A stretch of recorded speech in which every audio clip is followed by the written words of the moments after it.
Subscribe करें हमारे channel को, बेल आइकन को भी दबा दीजिए ताकि हमारे नए वीडियोस को आप बिल्कुल मिस ना करें। सो बिना किसी देरी के चलते इस वीडियो को शुरू करते हैं। सो एपिसोड स्टार्टिंग हम सुपिंग को देखे जो कि सोया हुआ होता है और अपने मन में कह रहा होता है 7 दिनों में 10,000 से अधिक कमाने के लिए। ये केवल पालतू पेट्स की देखभाल करने के लिए नहीं होने वाले हैं। मुझे नहीं लगता कि इससे उतने पैसे होंगे। क्या मैं उधार या फिर कुछ खाना बेच सकता हूँ? और ये कहते हुए सिस्टम में झांकने लगा है। तो सिस्टम उसे कह रहा होता है कि पर्सन में स्टोर में केवल 3 प्रकार के ही सेवा है, जहाँ पे उससे पहला सर्विस देखभाल की है, तो दूसरा सर्विस उधार की है और तीसरा सर्विस फूड सेल्स की है, यानी कि खाना बेचना। जिसे देखते हुए सुपिंग अपने मन में कह रहा होता है पहला टाइप मुझे ज्यादा से ज्यादा पैसा बनाने में मदद नहीं करेगी, तो दूसरा टाइप इसके लिए मेरे पास क्वालिफिकेशन नहीं है, तो इसके मैं केवल तीसरे टाइप की सर्विस को ही चुन सकता हूँ। और वो सिस्टम से कह रहा होता है सिस्टम क्या पालतू पेट की खाने की सामग्री क्या वो प्रकृति से ली जा सकती है या फिर इसके लिए मुझे कुछ एक खतरनाक जगह में जाना पड़ेगा? तो सिस्टम से कह रहा होता है प्रकृति में ये हर जगह है, लेकिन लाइटनिंग क्लाउड्स की वर्ल्ड ये एक हाई रैंक की नेचर एरिया है। और नोट करने वाली बात ये है कि हाई रैंक के एरिया, जिस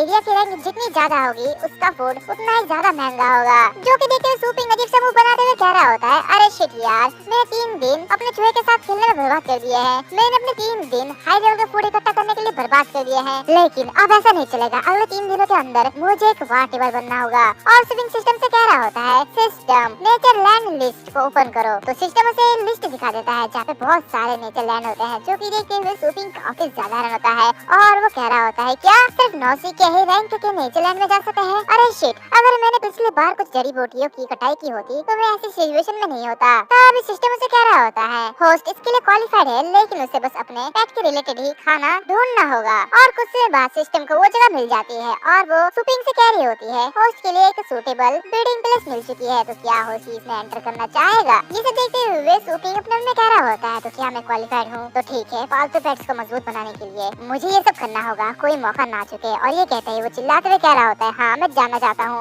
और ऐसे ही वो दूसरे वर्ल्ड में पहुंच जाता है जो कि काफी ज्यादा सुंदर होता है। इसे देखते ही वो काफी ज्यादा आनंद होता है। सिस्टम उसे कह रहा होता है न्यूवी की क्यूबिक इन्वेंटरी वो खाली है और इस इन्वेंटरी में 3 टेम्पोररी फूल और जड़ी बूटियों की पहचान तकनीक है। सुपिंग उस मैप को निकालते हुए अपने मन में कह रहा होता है लगता है मुझे इसका यूज करना चाहिए। और ये कहते हैं वो उसे यूज करता है, जिसकी वजह से उसे वहाँ की सारे फ्लावर की जानकारियाँ मिल जाती है। जहाँ भी वो देखता है कि अधिकतर खाने की चीजें वो बहुत ही जहरीली होती है। वो आगे बढ़ते हुए अपने उन्हें कह रहा होता है जो जोखिम भरे नहीं है वे सभी है जिन्हें चुना जा सकता है। ये सभी कुछ सस्ते रिकवरी प्लांट में से आते हैं, लेकिन मुझे कुछ अच्छा ढूंढना चाहिए। तभी अपने सामने देखता है जहाँ पे एक डायनासोर यानी कि वो भी एक पेट होता है, वो किसी पौधे को खा रहा होता है, जो कि देखते हुए वो काफी साधारण होता है। और अपने उन्हें कह रहा होता है आखिर ये क्या है? तो सिस्टम उसे कह रहा होता है ये एक रॉक स्नेक है जो कि अर्थ टाइप बीस्ट पेट है, जो कि रैंक 8 से लो स्टेज पर है और इसकी कॉम्बैट एबिलिटी 1.8 है। तभी वो वहाँ पे कुछ पौधे को देखता है, जिसे देखते हुए वो कह रहा होता है और ये क्या है? तो सिस्टम उसे कह रहा होता है ये रॉक वाटरमेलन फ्रूट है, ये काफी ज्यादा रेयर है और इसके यूज करने से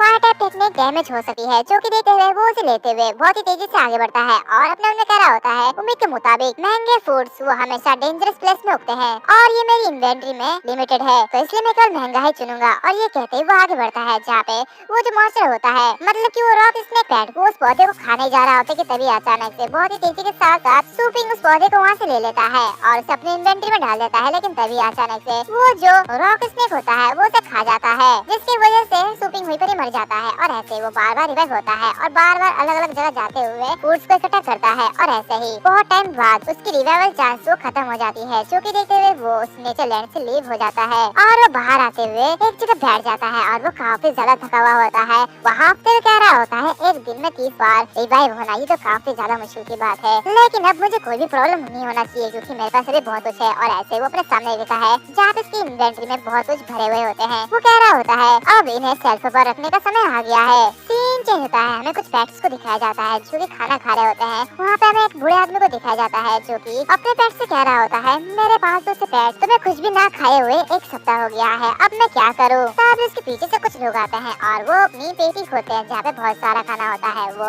उस बूढ़े आदमी से कह रहे होते हैं दादाजी इस शहर का यह चीज बहुत ही ज्यादा महंगी है, सिर्फ वर्ड बीस्ट पेट फूड। इस पेट को से एक बार चखने दे, मैं वादा करता हूँ कि इसकी भूख फिर से वापस आ जाएगी और ये फिर से ठीक हो जाएगा। और ये जो बंदा होता है ये ब्लैक गोल्ड वुल्फ वार टीम मेंबर का फांग जू जिंग होता है। उसकी बातें सुनते हुए वो लोग उस पेट को खाना देने लगते हैं, जो कि देखते हुए वो पेट बहुत ही तेजी के साथ वो खाना खाने लगता है, जो कि देखते हुए जो दादाजी होते हैं वो काफी ज्यादा खुश होते हैं और कह रहे होते हैं, वास्तव में ये तो काफी अच्छा है, ये तो खाना खाने लग रहा है। तभी वो जो लड़की होती है जो कि उसे खाना खिला रही होती है, वो अपने पेट से कह रही होती है, जाओ अपना मुंह खोलो और इसे खाओ। वो जो पेट होता है वो इसे खा ही रहा होता है कि तभी अचानक से उसे खांसी आ रही होती है और वो उस खाने को फेंक देता है और उसके मुंह से खून निकल रहा होता है, जो कि देखते हुए फैंग यूजिन काफी ज्यादा हैरान होता है और उसे देखते हुए कह रहा होता है, क्या ये ब्लैक कलर का ब्लड आखिर ऐसा कैसे हो सकता है। इसे देखते हुए वहाँ पे जो लड़की होती है वो कह रही होती है, ब्रदर जिया हुआ आखिर ऐसा कैसे हो सकता है, ये क्या हो रहा है, मुझे कुछ समझ में नहीं आ रहा। तो फैंग यूजिन कह रहा होता है, जल्दी से जाओ और ऊपरी शहर के हॉस्पिटल को संपर्क करो। जिया की सिचुएशन ये बहुत ही ज्यादा क्रिटिकल है, तो जल्दी हमें यहाँ से जल्दी चलना चाहिए, हम इंतजार नहीं कर सकते, अगर हमें देर हो गई तो ये मर जाएगा। तो वो दादाजी जल्दी से जिया को पकड़ते हैं और घबराते हुए कह रहे होते, तो ठीक है हमें जल्दी करना चाहिए, मैं डॉक्टर को बुलाना चाहिए। तभी वहाँ पे एक आदमी आता है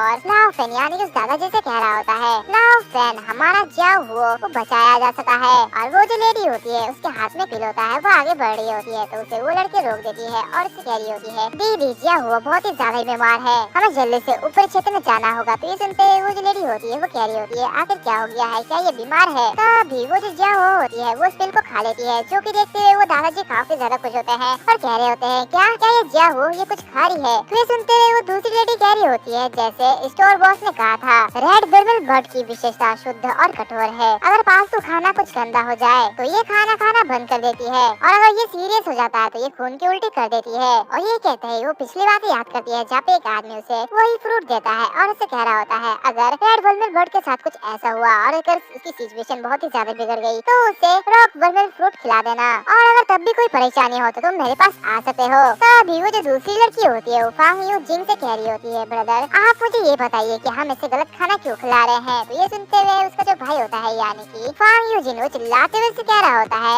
ये तुम क्या कह रही हो, इसकी बात मत सुनो, पालतू पेट्स को खाना विशेषताओं के अनुसार खाने की जरूरत है, मैंने कभी पहले ऐसी बात नहीं सुनी है, ऐसा कैसे हो सकता है। और ये कहते ही वो अपने दादी माँ से कह रहा होता है, दादी माँ आपने इस पालतू फूड के कितने पैसे दिए हैं। तो ये सुनते हुए उसकी जो दादी माँ होती है वो कह रही होती है, मैंने 1 ग्राम के 130 दिए हैं। ये सुनते हुए फांग यूजिन काफी ज्यादा रन होता है और चिल्लाते हुए कह रहा होता है, क्या सिर्फ एक दाने के लिए 130, मतलब कि इसमें 12 है, तो जिसका मतलब इसकी कीमत 1500 है। ये सुनते हुए उसकी बहन भी कह रही होती है, क्या इतना महंगा ये कैसे हो सकता है, क्या ये कोई ब्लैक फूड तो नहीं, मैंने सुना है कि कुछ ब्लैक स्टोर में पालतू पेट्स के फूड्स में केमिकल मिला दिया जाता है जिससे कि वो बीमार हो जाते हैं, तो क्या ऐसा तो नहीं है इसमें, और अगर वो कुछ समय बाद खिलाया नहीं जा सकता तो पालतू जानवर वो मर जाएंगे। ये सुनते हुए वो दादाजी काफी ज्यादा हैरान होते हैं और चिल्लाते हुए कह रहे होते हैं, क्या ऐसे कैसे हो सकता है। एंड इसी के साथ साथ ये जो एपिसोड है वो यहीं पर ही खत्म हो जाता है। अगर तुम लोगों को ये एपिसोड अच्छा लगे तो लाइक करना, शेयर करना, सब्सक्राइब करना मत भूलना। तो मिलते हैं अगले वीडियो में, तब तक के लिए बाय बाय।